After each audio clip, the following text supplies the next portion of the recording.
Hey, what's up, you guys? It's Pastor Franklin. I am so excited about this series that we're going to launch called The Cross Equals Construction.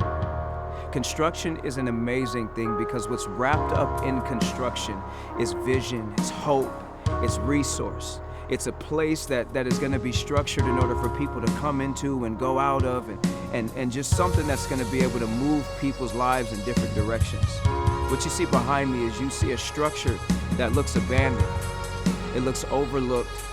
It looks like somebody wouldn't even pay any attention to it. It looks like something that shouldn't even be here.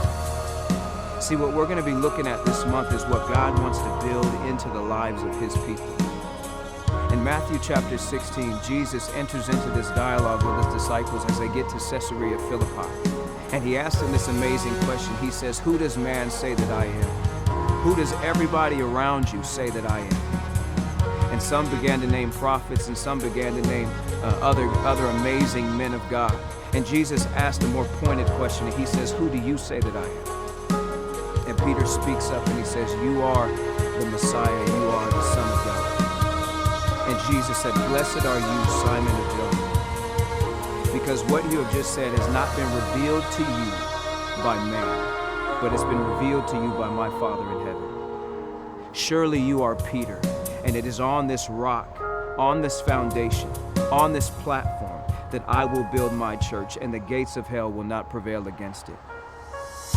Construction requires a lot of different things, and Jesus is talking about building something amazing, something so amazing that even the most powerful force that could ever oppose it won't even be able to hold a candle to it. See, plans and sometimes demolition goes into construction.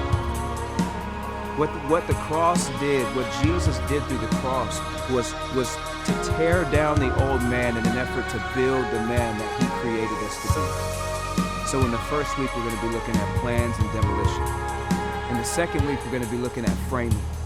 Framing is an interior aspect of building that supports everything that's around it. It supports everything that is nailed to it. It supports everything that's hung from it. It supports everything on the interior, everything on the exterior to keep it standing. So we're going to be looking at what is it that God wants to use to frame our lives, to get us in place in order for us to win. And the last week, what we're going to be looking at is we're going to be looking at the finishing work.